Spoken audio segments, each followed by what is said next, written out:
Hello, this is Dylan Moore with Irida TV coming to you today. It is December 29th, 2022. We are in between Christmas and New Year's, and I've got, I don't know if exciting, I mean, I guess it technically is exciting, but it's a little foreboding at the same time, and there's going to be some practical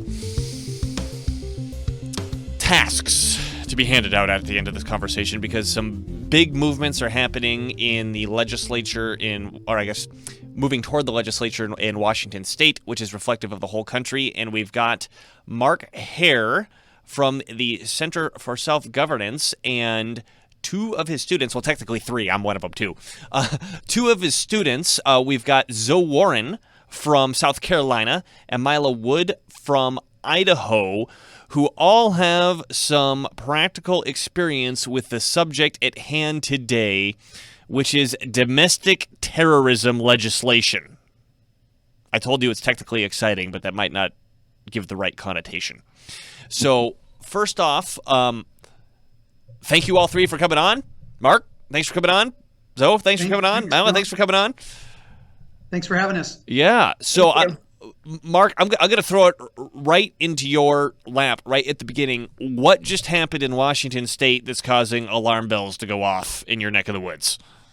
Well, first of all, all the state legislatures are going to begin their state legislative cycle in the beginning of January of 2023, including Washington State. And just recently, the Attorney General for Washington State released a domestic terrorism study, 31 pages. You should make sure your audience is able to get a hold of this, download it, read through it. But essentially what it's saying is that there's a domestic violent extremism problem in the state of Washington that's tied to anti-government and white supremacy. They make 4 recommendations. They want to create a commission. And this commission is going to study public health and how to use regional health districts in order to deal with what they label domestic violent extremism. And then they're going to have this commission produce legislation to make statutory changes to domestic terrorism laws in the state of Washington in the next 2 years. And the concern our organization has is that domestic terrorism and domestic violent extremism are used interchangeably within the United States, but federal laws, there are 8 of them, and 5 of them are specifically require you to be connected to a foreign terrorist organization. 3 of them are ambiguous. The law that they are using in this document is the ambiguous federal law, which puts people like you and myself and our students across the nation in danger of whoever is politically and ideologically in control of government from weaponizing domestic terrorism and domestic violent extremism labels, using the public health system to censor, cancel, surveil you, honeypot, gaslight, potentially charge you, keep you in pre-trial detention indefinitely, withhold exculpatory evidence, and in some tragic cases, kill you, like Ashley Babbitt in January 6th, Lavoy Finicum in January of 2016. So our concerns are that there are no checks and balances in this this document from what I'm reading in terms of their definitions and their labeling, that it is primarily skewed towards an ideological or political ideology that could then be used to weaponize the government in the state of Washington in collusion with its federal Department of Homeland Security, Federal Bureau of Investigation partners. So that was really fast, and what you discussed, we've talked about multiple times on this show, starting with the show that we did with you. But I just want to look at that ambiguous language again, because I mean it's so ambiguous it'll knock you over out of your chair, right? So the federal definition, if I remember this correctly, for a domestic terrorist is you have to appear to intend to intimidate either a governing body or a civilian population. So if you appear or a government policy. Oh my God. Anyway, so if you appear to intend to intimidate, I mean, that's like 3 levels of subjectivity, right? You 3 appear to be intending to intimidate me right now. I'm part of the civilian population, domestic terrorists, done. Right? I mean, yes. And I'll get to the second part, right? But I mean, that's how flexible that language is because it's so ambiguous, and that what you're saying right now is there's an unambiguous aspect of that, which is the connection to some sort of foreign organization, right? Yes. Yes. So you could be labeled a domestic terrorist, but without the and not be connected to a foreign terrorist organization. In other words, it creates the impression that you are a national security threat. But they can't charge you yet No. unless you have that connection. Right. That is correct. And so what you're saying here is that language already exists at the federal level, at least specifically talking about Washington State here. This is, I'm sure we're going to talk about South Carolina and Idaho here soon. Specifically in Washington State, this is getting attempted to be incorporated into the state level based on this report that the Attorney General just released. Do I have that right? Based on the label, there's two labels in this document: domestic violent extremism and domestic terrorism. Both of those labels are conflated by the DHS and the FBI in their collusion with the Director of National Intelligence. They say that domestic violent extremism encompasses various forms of extremist and political violence, like threats, coercion, intimidation, online disinformation, extremist recruitment, government infiltration efforts, and the general spread of extreme white supremacy and anti-government ideologies. Now, what's interesting to note is in this document, they cite the FBI as their source. The FBI conducted approximately 2,700 domestic terrorism investigations. The senior FBI officials state that racially motivated violent extremism is responsible for the majority of lethal attacks and fatalities, and they don't say period, perpetrated by domestic terrorists. So again, who is a domestic terrorist? What is domestic terrorism? And they're tying it to these loose things about domestic violent extremism with all of these so-called actions, threats, coercion, So they've made all the language so ambiguous they could just leapfrog to these different labels, is what you're saying. Absolutely. Yeah. So this is what's going on in Washington State, and like I said, we're probably going to talk about at least two other states here. So what do we do about it? The AG just recommended this. We've got regional healthcare districts, which, I mean, talk about clown world. We have a domestic terrorism problem, therefore we're going to fix it with regional healthcare districts. Like, what?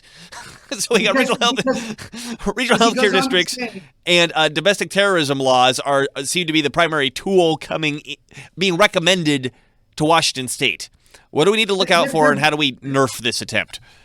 They're very careful to say that we're going to protect. So this is the very last sentence. This report is careful to uphold our civil liberties while simultaneously laying out a preventative and public health approach to tackle these urgent challenges. So there's two things. Congressman Jim Jordan received whistleblower information from FBI agents that indicates that the FBI may be padding their domestic terrorism cases so that they can create a domestic violent extremist problem. And that is the primary source of the data that they're using in the creation of this report. Then they go on to say that as senior FBI officials are stating that racially motivated violent extremists is responsible for the majority of these domestic terrorist attacks. Now, what they're not telling you is, if you were to look at all of the domestic violence in the United States, the vast majority of mass shootings, for example, are happening by domestic violence incidences between spouses. Mm-hmm. So a husband or a wife gets really mad and they go and do a mass shooting. But somehow they're saying the most urgent challenge in the United States is not the domestic violence that is occurring in the homes, it's the domestic violence that is occurring with these very ambiguous labels that are applied to political participation. So what do we do about it? There are a couple things. I highly recommend that we need to find people, because it says in their recommendations, they're going to put people on the commission from diverse organizations. So we need to put diverse people. We need to ensure that diversity is actually on this commission in the state of Washington. Number two, if they talk about legislation, we need to be paying attention to the legislation that's going to be coming from their end in order to navigate what the contents. But at the same time, Dylan, we need to introduce our own legislation that has checks and balances against the political weaponization of labels and government, such as this document is potentially going to unlock. There are several other things, but I'll keep it limited to that. We need to get people on a commission that they're talking about. Number two, whatever legislation they bring to the table, we need to have folks paying attention to it, talking to their representatives, and understanding why these ambiguous labels are so dangerous to political participation for people like yourself and any average Washingtonian. Number three, we need to introduce our own legislation with checks and balances to prevent this from becoming a political weapon for all Washingtonians. And there are other suggestions, but I'll leave that to the others. Well, and I was going to say, it's easy to get overwhelmed listening to you, right? Where you're like, okay, we need to do this, and this. It's like, whoa, what's going on here? For those of you watching this who haven't actually participated in Center for Self-Governance training, the training teaches you specifically how to work with this. And in fact, with that, Mark, if you don't mind, I'd like to jump over to Zoe and Mila to see, tell us about your experience of things of a similar flavor happening in your relative states. Mila, do you mind telling us a little bit about how something similar may be happening or may have happened in Idaho? Yeah, we've actually had we've had a few of our citizens with something called a threat assessment in our state that came down from a federal bureaucracy that actually labeled them with the threat tags of domestic terrorist and violent extremism. So working back, and those people were not charged with domestic terror, but their threat tag used that as an enhancement to give the federal bureaucracies broader controls. Mm-hmm. So we're kind of working off of one Idaho and mislabeled is too many. And so we actually worked on a law last year that got passed in the Senate 30-5, where we actually just ensured that if you're going to be charged or labeled with domestic terrorism in the state of Idaho, that it needs to be tied through evidence to a foreign terrorist organization. Right. A judge has to be involved in saying, here's the evidence. Okay, you can have this label now. Yes. Yeah. Yeah. So that's what we did in Idaho. So we're going to probably make another run at that again. And so we've been kind of pounding the pavement, so to speak, politically to make that happen. Well, and then let's take a step back. What you just described, you said it really quickly, but that was actually pretty impressive. Your group got a bill introduced into the Senate and passed 30-5. Yes, but we also had an amazing senator that kind of led the charge that truly understood the language and the danger of mis, dis, and malinformation coming out of a federal bureaucracy. Right. So, yeah. And what happened in the House with it? Well, interestingly enough, in the House, we didn't ever get it read because the chairman of the committee that it went to put it in his drawer and would not release it. So it never got read in the House at all. So that gentleman... What article of the Constitution was that in terms of the process of bills? Okay, then the chairman shall stick it in his drawer. Yeah, okay, sorry. I had to quip that, yes. Yeah, so he won't be back to entertain us this year. Okay, so again, I want to emphasize here that this is training that you learn from Center for Self-Governance, and the effect that you're having now is you're literally introducing legislation into the Senate, getting it passed 30-5. Likely you would have gotten it passed heavily had Mr. Chairman not exercised his constitutional rights in the way that he did. So you guys have got a running start for hitting it again this legislative cycle. And this is something that I find interesting about this, because when we look at attempting to pass legislation here, where we're saying, hey, okay, there's this domestic terrorism thing, can you provide some evidence? From we'd call it a norming perspective, that's not a big ask right? And I have a feeling that there's potentially a lot of legislators, and perhaps it even gets to the governor himself going, I don't want to pass this, but I can't be seen voting against it or vetoing it. Yes. It puts them in a bind where they have to do it because it would just be suicide if they didn't. By political suicide, excuse me. That's awesome and a perfect example of what could be done. Zoe, tell us about your experience with this in South Carolina. Well, I think that the guy in the House, I think he was tabling the bill. That's his interpretation of tabling a bill. But I think the reality is that we're dealing with people who they're pretty savvy. They're even working with a Democrat language right now to expand their coalition.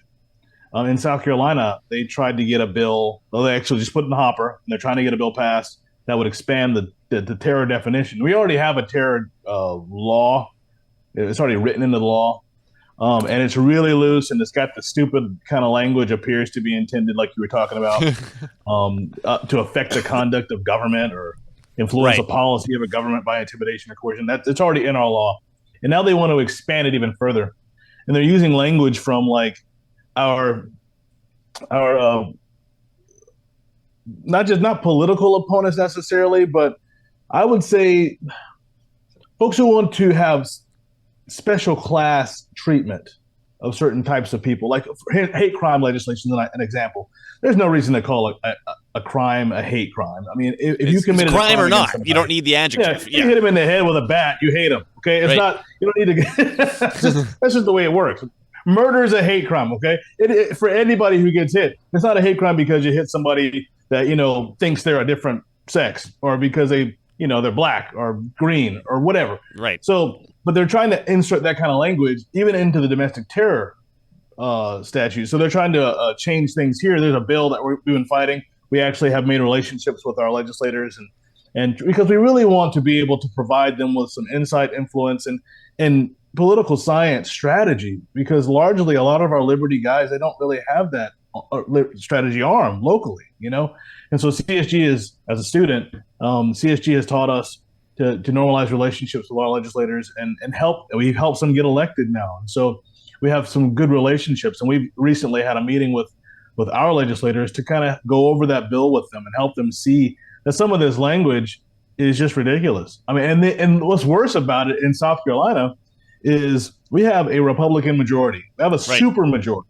Every single constitutional officer is a Republican.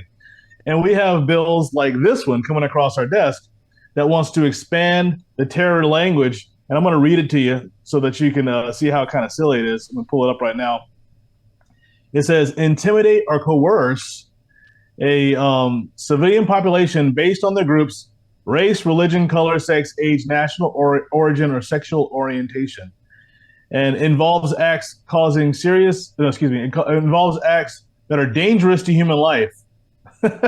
Now, who gets to decide and determine what's dangerous to human life? Well, I think Greta Thunberg would say us breathing is dangerous to human life because we're emitting carbon dioxide. Right. I ate a burger. I'm eating a burger. Okay, that's dangerous to human life because cows produce carbon dioxide.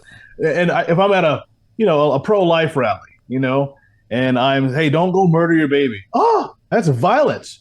Words are violence these days. Right. So I've just committed violence against someone, and whoever gets to interpret this. So what we're trying to do really is help our legislators to understand that due process is divorced from this process. Anybody at what level can decide what it means to appear to intend, or maybe it's dangerous to human life, yada, yada, yada. And then also the special class. I mean, we defeated a bill with that language in it last session that was put in our hopper by Democrats. It was the Clementa Pinckney Bill Act or something like that. But anyway, it had all that same language in there because they're trying to create special class laws. And I think they did this specifically in this bill, probably to try to gain coalition with Democrats, because this isn't a Democrat-Republican issue. This is a I wanted to bring that up. Sorry to interrupt you. So yeah, I mean, you mentioned this and I think this is worth extrapolating. You say, okay, even if we've got liberty-minded representatives, we're talking at the state level at this moment, right? We got these liberty-minded representatives. They don't have the strategy, they don't have the experience, and they don't have the organization, right? So when they're disorganized, and if you're going up against an organized enemy that knows exactly what they want, I mean, all this language isn't appearing at the federal level and all the state levels all at the same time because somebody isn't organized, right? And so, my question is, and I guess I aim this all three. I'm talking to Zoe right now. When you're talking to legislatures about this, regardless of what side of the political aisle they're on, are you finding that they're once you can sit down to them and show them the language, that A, they're receptive, and B, that they're grateful, where they go, "Oh my God, I didn't realize." Well, I would like to say yes. Okay. That's the case, but I have to argue that oftentimes some of them have been groomed by an apparatus, and that apparatus has apparatchiks that are pushing this. So oftentimes these legislators, like you said, I know what you're getting at. Some of them don't even realize what's happening, and they're given some policy perversion, and they drop it in the hopper because that's what you do, Right. Because I trust these people who are giving me these policies because they give me insurance, training, funding, and advocacy, and they take care of me with policy. So it makes being elected really easy. Right. So I just drop it in the hopper. But oftentimes we have found ourselves pushing and shoving because, generally speaking, some of these guys and gals are very much they think they're smarter and better, and so they can make decisions for you, not representative of you, but I will make the best choice for you and your family. So I'll pull the plug because I think it's time. Right. And so it's difficult sometimes to have a discussion with some of them, but we formed really good relationships with folks already. And so it's the ones we form good relationships with are the ones we're able to really speak to. And they're like, "Thank you for warning us. We just want to kill it." But we're like, "Listen, we have a strategy. Rather than even just killing this bill, let's use it to fix the really bad language that's already in our law." Right. And they listen. Like Mark was saying, okay, let's use this as an opportunity to introduce something that will not allow this to happen in the future. Exactly. Right. Well, again, exciting was the word I came into this with. This is simultaneously exciting and terrifying. So, Mark. Pun intended. Oh, yeah, I didn't. No, it wasn't intended. I didn't even realize I did that. But, okay, unintended pun, whatever. Mark, so you were blasting off a list of stuff to do. If someone's watching this and they're like, "Oh my God, I'm excited and I want to do something about it," what do they do? Where do they start? Well, the very first thing is to realize that you have more power than you realize. And that's hard to realize because people are like, government is way over there. It's an ecosystem that I try to avoid. And it's like politics, right? We don't want to practice politics because who wants political Lyme disease, right? And so that's the very first thing where they need to go is mentally. They need to go past politics and political Lyme disease avoidance. It's not the case. The people you were referring to that are organized, they realize our human nature and are capitalizing on exploiting our politics avoidance syndrome. System. Yeah. Syndrome. Yeah. So number one is get over the politics and the political Lyme disease avoidance mentality and realize this affects you, your neighbors. You know somebody that has been labeled white, hate, anti-government, terrorist, extremist, and you're like, no, they're not. So you can see it happening to them. And so that's number one is to get over that sense of, well, I want to avoid it or it's not affecting me. You got to realize this is like a weed and it will grow into your life if you're not involved. We got to maintain the garden. Number two, really important to build a relationship with your state representatives, whether you like them or not. And the way you build that relationship with them is by not arguing over all the different issues. They're not going to agree with you. Some of them won't agree with you on 80%. Some of them won't agree with you on 20%. But what you can do is come into them with this language. This is about all Washingtonians. This is about all Idahoans, all South Carolinians. This is not about this side or that side. This affects all. That's your language. It can't be one-sided. This is one-sided, okay? And so you have to come in with an all-sided approach to your representatives. If that feels overwhelming to you, you can write them a letter. You can ask for a Zoom. You can get on the phone. Or you can craft the idea and give it to folks who do have that ability to go meet and talk. Maybe you're not the one to do it. That's okay. You can craft the idea and look through the laws and do the research. And then you can give it to somebody like Mila Wood. She phenomenal ability to communicate and work with and interact with. Maybe you're not that person. We'll do the research.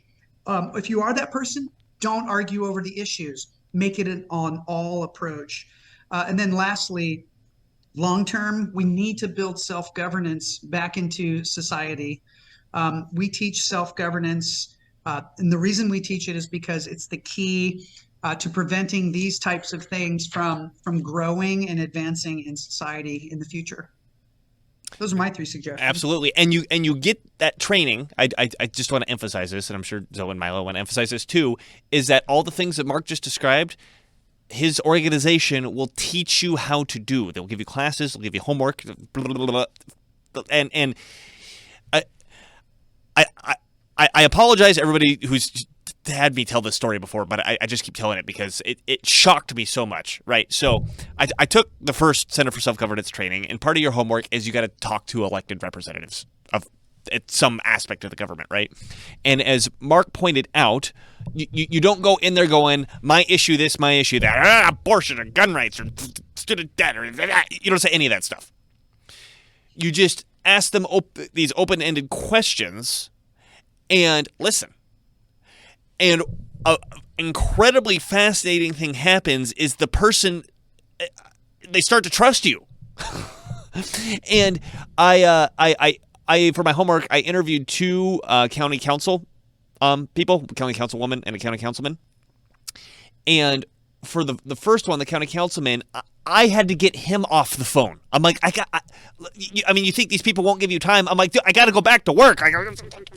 Sorry. And then the second one, by the end of the conversation, this is one conversation.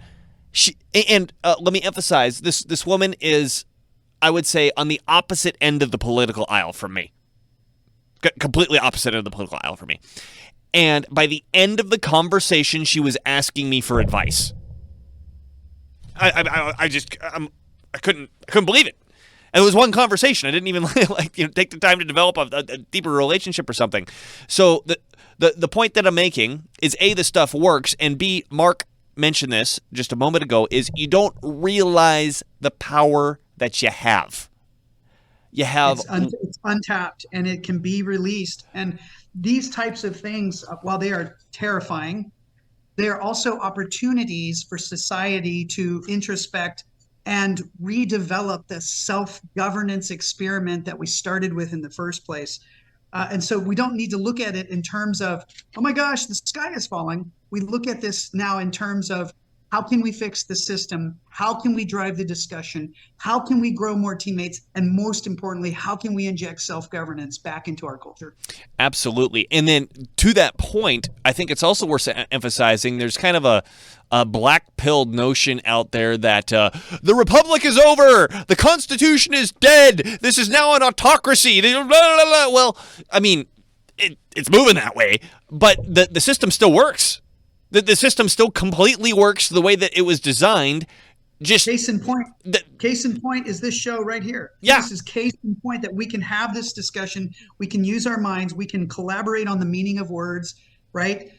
We've got different perspectives, and we're literally taking the this affects all approach narrative. And I want to share something from your website. Let me pull this up. Zoom. There we go. Share screen. Okay, so I've got the political weaponization of language pulled up from your website. So this is the Center for Self-Governance.com And this is going over a lot of what we just talked about, which is this attempt to ambiguify the language of domestic terrorism so it could be applied to whoever the people politically in power are, to whomever they want. And what you have broken down here are some action items, I'll call them, of what to do at different levels of government. And so there's this map here of like, okay, we've got the federal, the state, and the local. We've got the executive, the legislative, and the judicial. Here's different ways to push back or to correct this within these specific systems, because again, there's addressing there's this I'm black-pilled and it's an autocracy now. No, we still have many, many, many layers of government that honestly fight over power, which I guess technically it was designed that way. Yes. Right? And it still works that way. That's the beauty of this, is that Mila's legislation in Idaho and Zoe's legislation in South Carolina and the impending inevitable legislation here in Washington, because our society is designed as a layer cake, it gives us the opportunity to compare and contrast. Yes. And that is the beauty of the layer cake system. Without it, it would be a one size fits all. And if these guys prevail, it'll look like this in all 50 states. Well, and that's the beauty. I'm tangentially changing the subject here, but I'm going to take it to bring it back around. So I've learned recently, I'm going to talk about the Chinese Communist Party, right? Is that Xi has apparently taken on more power to himself than any human being in history, and he's completely purged the Chinese Communist Party of anybody that can resist him. So he's effectively a one-man show. And I'm contrasting this to the 7,000 layers of government that we have here versus what's just happened in the Chinese Communist Party, where because Xi shoots the messenger, if you bring him bad news, apparently he shoots you. And if you bring him good news, he gets jealous and he shoots you. And because we had it was on TV, the recent thing where he had the president arrested on live TV and in the Communist Party meeting or whatever, who was apparently the person who helped him purge everybody else. So he purged the purger because he knew that was the last person that knew how to do it, right? So it's created a system in China where there's two types of people in the government. There's the cult of personality Xi fanatics who are trying to do what they think Xi wants, which is having them do stuff like do COVID decontamination on airplane runways after airplanes come in, because that makes sense at some level whatsoever. And on the flip side, you have people that are completely terrified of him that won't do anything unless they're specifically ordered to. Because if they screw up, they get shot. If they do good, it insults Xi because they did better than Xi, so they get shot. So they just don't want to attract any attention whatsoever.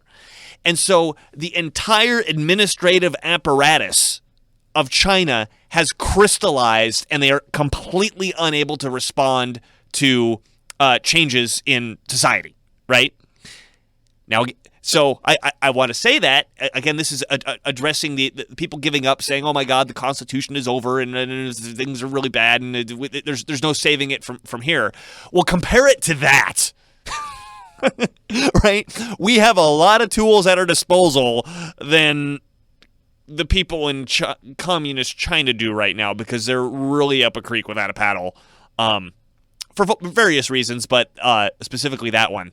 So, well, Justin Trudeau and Anthony Fauci, they really do love that system. Oh, yeah. All power unto me, and let everything else just crumble to dust. Yes.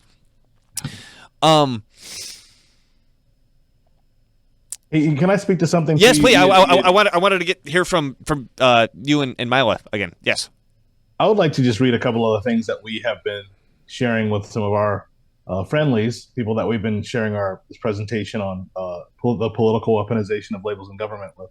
And one of them is, I think is probably the most pressing issue, is that we have to force our electeds to discuss the difference between a criminal and a domestic terrorist. Yes. Between a criminal and an enemy of the state. Like, if you're going to call somebody a domestic terrorist, you have effectively changed.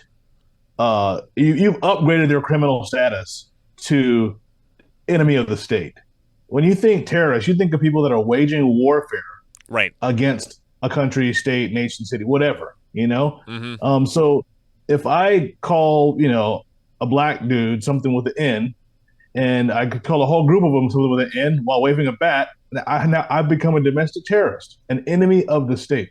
And so the difficulty we're facing is that if there's no due process and somebody just labels you, they could ruin your good name in the public over what appeared to intend to. They could put you in jail for an indefinite amount of time. They can surveil you and your family. They can treat you like they would an enemy of the state until they figure out, wait, no, he's not really a domestic terrorist. And then a couple of years later, maybe a year later at the max, because of COVID, you can get out of jail. And so we have to force our legislators to really come to the discussion table with the idea of what does due process look like, even if you are accused of being an enemy of the state. Listen, I still want people who are accused of being an enemy of the state to have due process to some degree. Yeah. There's no reason why we need to create a new class of criminal. If they're a criminal, they're a criminal, right?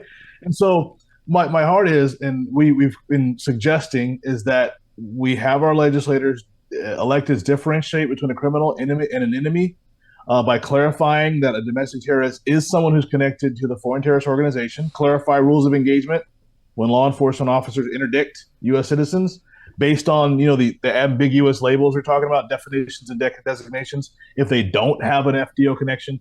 So, if we can do that, we can bring due process into this process, at the very least.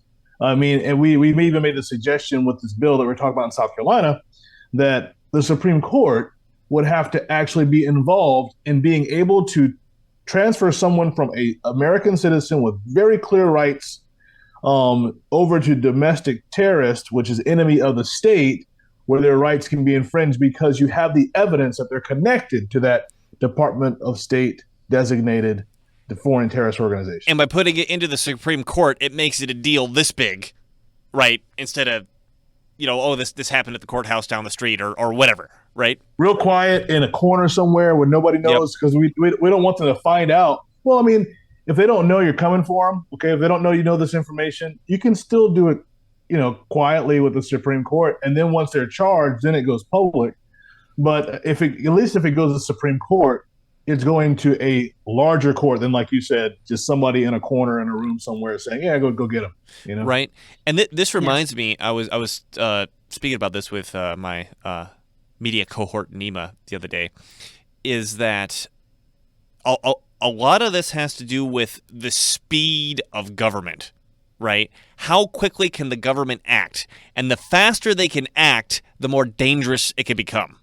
And it sounds to me, I mean, if we want to view it in these terms, what you're suggesting to say, okay, if we're going to have a domestic terrorist label, you have to provide evidence, and the Supreme Court of the state has to decide on it. That really slows them down. So you're introducing stuff to really slow down the government's ability to take away, for example, somebody's citizenship. Tyranny happens fast, and justice happens slowly. Mm-hmm. And our opponents know that. And so, I to your point, we are interjecting something that actually just introduces due process. The due process is a foreign terrorist organization designated by the Department of State. That helps us not just give tools to people who may or may not have good intentions to be used politically, and then just treat American citizens like enemies of the state. Mm-hmm. Mila, it sounded like you had something. I was just going to say, I completely wholeheartedly am so happy that Zoe brought all that up, because that is really the point. Everybody deserves due process, no matter who they are. But as part of my working up to helping promote the bill, I went around and met with law enforcement in a lot of different levels of government. And I just asked a simple question, how do you determine the difference between crime and terrorism? And I never got the same answer. No one ever answered me with, well, I go to Title 18, blah, blah, blah, blah, blah, and cited an actual statute. It was all this subjective interpretation, which I thought was really interesting. So I think if nothing else, this really does allow us to have the conversation about due process, but also to let them know, hey, there's an issue here, a concern here that really can affect people seriously. And my background politically is actually education activism. And so I was one of the original Common Core moms. So when I saw the parents being labeled domestic terrorists, and I could see this coming on a nationwide scale from these private clubs like the National School Board Association, it was very concerning because I could see the ties. I was already working in the domestic terrorism realm, but I could see the ties. Mm-hmm. And it's just not due process. And it will destroy your life to have to fight this label. And if the label is a mislabel, then it's just simply wrong. And no American citizen, especially with the other crimes that we actually do have to fight in this country, I think that this is a waste of resources, of law enforcement time, money, resources, and taxpayer resources. Absolutely. And if I could piggyback on my lesson, is that what that does is it creates a scenario where the weaponization of labels gets converted into the weaponization of government. And so if you take, for example, Massachusetts as a colony in the 1600s, the Puritans started labeling the Quakers heretics and witches. Then, because they were in charge of the government, started using the government as a weapon to take their property, close their business, beat them in public, and then ultimately execute them with their laws in 1658. Now, you might say, well, that's kind of extreme, Mark. I'm like, it's very extreme. Yeah. Right? It's happening here in the same way, except the justification is they're using ambiguous terms. And it's like, how does a Quaker back in 1600s work their way through the label? Well, they're like, no, I'm not. For example, in a practical case, Center for Self-Governance has been labeled by the Southern Poverty Law Center as anti-government. Now, there's two things here. Number one is we are vehemently pro-responsible government. We are nowhere close to being anti-government. Secondly, the danger in that label is that SPLC provides 5 benefits to different institutions around the United States. They are the number one sourced expert on media things related to anti-government and white supremacy. Number 2, they provide research and funding to Center for Right-Wing Studies at Berkeley University and the Department of Homeland Security's Emeritus Program at the University of Maryland.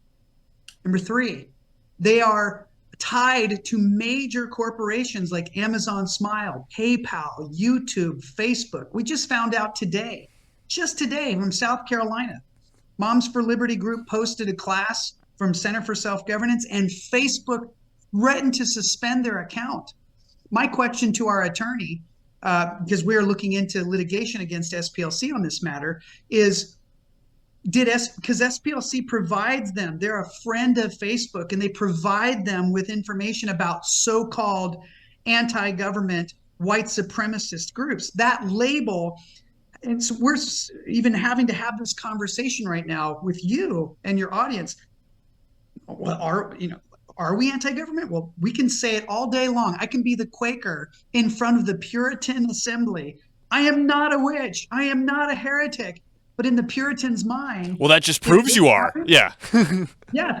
You're screaming and yelling. And then when you drown, oh, you weren't guilty because you didn't float back to the top. Like, what the? Okay. The fourth thing is that they are the number one source for extremism training for law enforcement across the United States, local, state, and even federal training. And then number 5, they have a website where they list all of the so-called ideologies of white supremacy and anti-government with all these people on it, names and organizations. And in 2012, because of the label, we're not just talking about the weaponization of government now, we're also talking about private labeling that results in physical violence. September of this year, a young Republican in North Dakota, was ran over by an extremist who said, I thought he was a domestic violent extremist, and so he killed him. In 2012, SPLC's list had Family Research Council on it, and this gentleman decided, he went on their website and found family, so he decided he was going to go do a mass shooting. Just take it into his own hands. Yeah. Take it into his own hands because the FBI is not doing anything. DHS isn't doing anything. The Attorney General of Washington State's not doing anything. So I'm going to go be a vigilante. I'm going to go shoot all these people. And so there's a lot of danger here with the labels, not just in the government side, but also in our communities with our neighbors. When they find out, what's going to happen to CSG? Someone finds out we're labeled anti-government, so now they're going to come. What are they going to come do? Burn down our homes? You know what I mean? Like, it's not healthy at all. No, it is not. I'm trying to think if I had something to say on heretics and Quakers. Heretics and witches. Heretics and witches, yeah. Burn the witch. I mean, I think it's a apt metaphor. Is, okay, here's the label, and the only way you prove that the label doesn't apply is some sort of trial where you end up dead. Oh, yeah, okay, yeah. We went, okay, cool. We went straight to heaven, so it's fine. Yeah. Guilty until you prove your innocence is I'm like, what? Yeah. That is totally flipping. Talk about progress being flipped into regressive. Right. Either you're innocent until we can prove your guilt, or you're guilty until we can prove your innocence. And we've got a long line of history of lynchings and witch burnings and all kinds of Spanish Inquisitions where it was impossible to prove your innocence because you're being tied to their religious doctrine based on their ambiguous labels and definitions. Absolutely. It's interesting too if they suspend, like they indefinitely detain you, suspend your habeas corpus, in America. Once they put the label on you, you can't really get rid of it, even if you prove that you are not, even by the government standards. If you are in a court of law, they're still smearing you with that. We have folks that we have, supported, and we're even doing a documentary on some stories related to it, where, after the fact, after they are not even charged as domestic terrorists, there's no proof they're white supremacists. One of them's dead. They're still dealing with the label, and the media perpetuates the label. And the argument of the media is that their definition doesn't match the federal definition, so we can call you anything we want. I'll call you a rapist because I define rape differently than the federal government. That's my First Amendment. That's my freedom of the press rights. And you're like, wait a second. So that brings up a really good point that Zoe brings up here in terms of a solution with action.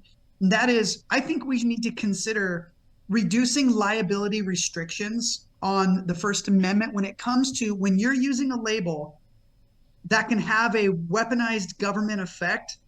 There is you lose a standard of liability protection when that happens. I would love to see that happen, especially with SPLC, the media, and when they label somebody. What comes to mind when you say that is actually Thomas Paine. So I have a collected writings of Thomas Paine book, of which, of course, includes Common Sense and stuff, but he's got some shorter essays in there, and one of them was on the freedom of the press. And this actually fascinated me that what you just described is an issue that goes back to the beginning. Because Thomas Paine argues in here, he says, when we talk about freedom of the press, and remember, he was there when all this stuff was put together, right? When we talk about freedom of the press, we're specifically referring to the fact in England, you needed a license in order to print, and that it is not within the wherewithal of the government to require a license in order to print. It does not mean that you're not responsible for whatever you said. The media, yeah, right. Well, and what I mean, maybe cracks up is not the right word, but I'm looking at that going, I guess they had the same problem in 1790, right? It's like the Puritans and the Quakers in the 1600s. There's nothing new under the sun here when it comes to weaponized labels and government. We can take this back to Jesus. He was labeled an insurrectionist by the Pharisees.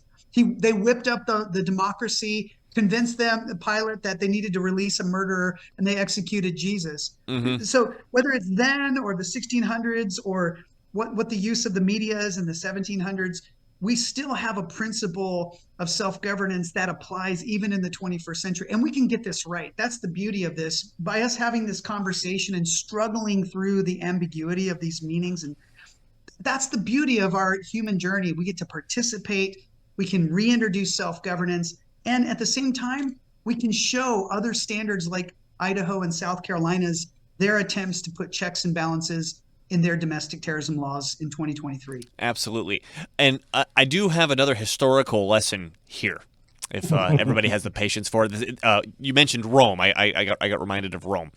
So I recently listened to this whole lecture course on the history of the Roman Empire. Well, I mean, history of Rome. It didn't start out as the empire, right?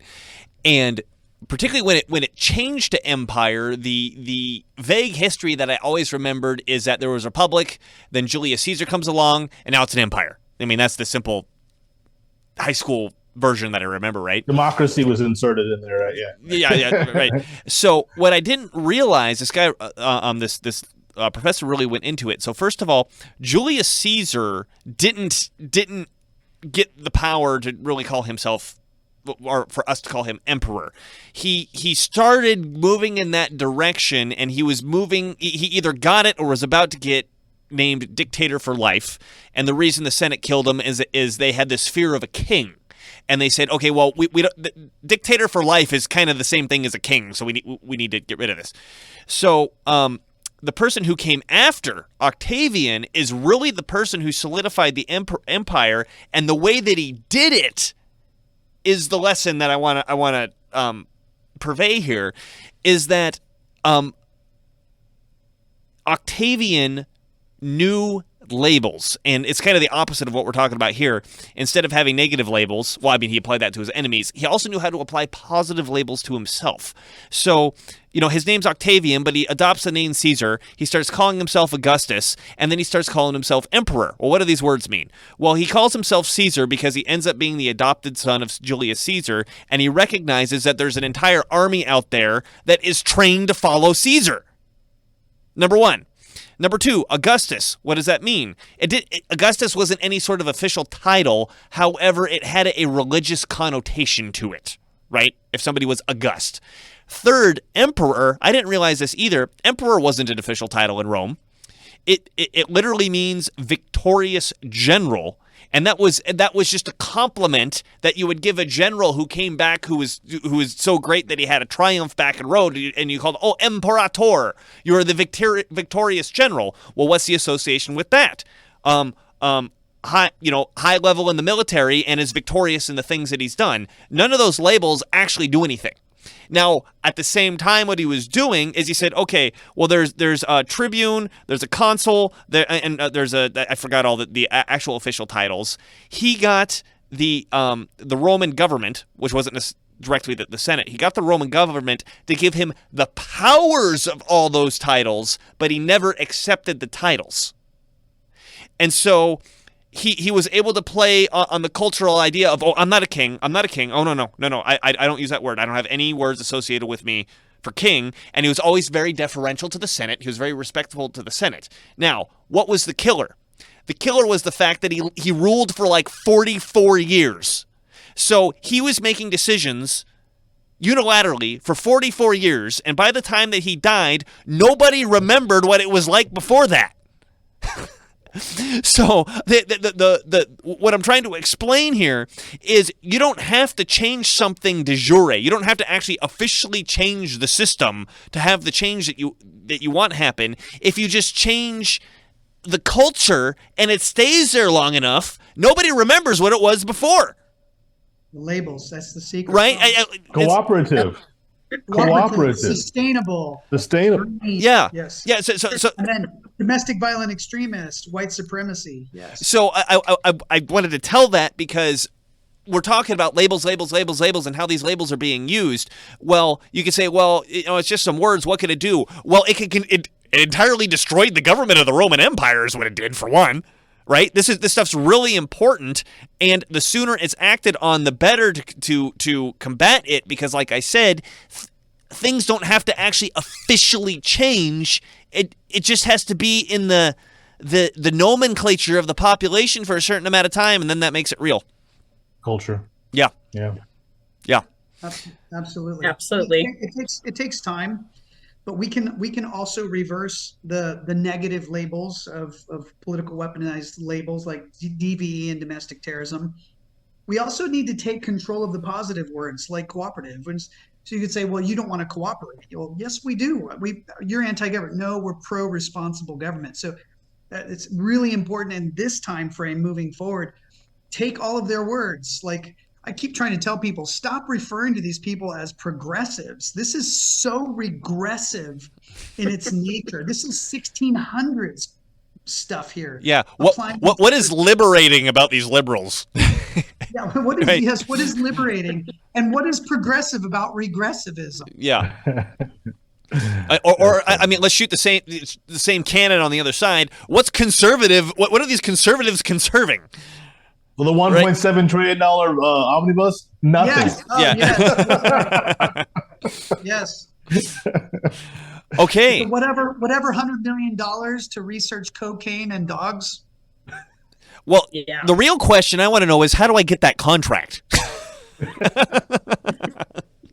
I'm telling you what, it's mind-boggling. Right. Canines for Coke. Canines for Coke. All right. Well, I think this was an excellent discussion, a practical discussion. Mark, if obviously if someone wants to get a hold of your stuff, they want to take your training, centerforselfgovernance.com. Also, Zoe and Mila, if somebody is in South Carolina or Idaho respectively, is there any direction you want to point them, whether that's toward yourselves or toward somewhere else? I believe that we are on the website on the PWAL page. Okay. So if someone wants to get involved with the Center for Self-Governance group in Idaho, they can go there. Yes, sir. They have their contact information is on there's a PWAL presentation. It's a 1 hour, which much more detailed and specific on the political weaponization of labels of government. And it has their contact information there. Perfect. I'd like to also ask you and your audience to go to Jeanette Finicum's website, One Cowboy Stand for Freedom. Hold on. Let me, I'll pull it up while we're talking here. Share screen. Okay, say that again. One Cowboy Stand for Freedom. For freedom.com. All right. And then if you scroll down a little bit, you'll see a live premiere event's going to come on January 6th, but you can watch our trailer for part 1 of the documentary that we're working on in that player box right above. Right, this one right here. Yeah, and then below that, like you were scrolling down, or onto the right, is the rest of the series of Govern v. Governing. And Govern v. Governing actually has 3 parts. The first part is the Bundy standoff. Second part is Dead Man Talking. Dead Man Talking actually has 4 episodes. And then the last series is GVG3, which is the final verdict. Mm-hmm. And so we'll be premiering the final verdict on January 6th at 5 Pacific. And if you want to watch it, you can come back to this website. If you want to participate in a Q&A conversation, then we can get you a link. Just the same way you're going to get in touch with us to get involved with the Center for Self-Governance. If you send us a message there, we'll be able to send you a link to an Eventbrite that will take you to register to be a part of our Q&A. There's limited seats. There's scarcity here, guys. So if you want to be a part of our Q&A, then you need to jump in it now, because we've got people signing up daily. If you want the special edition, act now. Sorry, go ahead, Mark. By the way, so we are almost full, and so we're going to be looking to Zoom to increase the seating capacity, because the demand is just over the top. And I'm going to send you the Eventbrite registration, Dylan, and then if you want to send it out to your audience, great. Perfect. And also, Epic Times may be streaming they're working on it. They've actually asked me to run a test stream to their RTMP on Friday, tomorrow. Mm-hmm. Great. So yeah, it looks like they'll be streaming it to Epic Times too. So if you have a hard time finding One Cowboy Stand for Freedom, epic.com. Just go to Epic Times and look for the final verdict. Beautiful. Okay.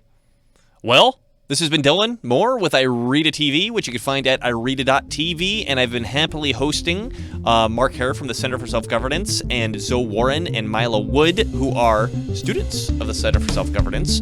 And we thank you for watching, and we'll see you next time.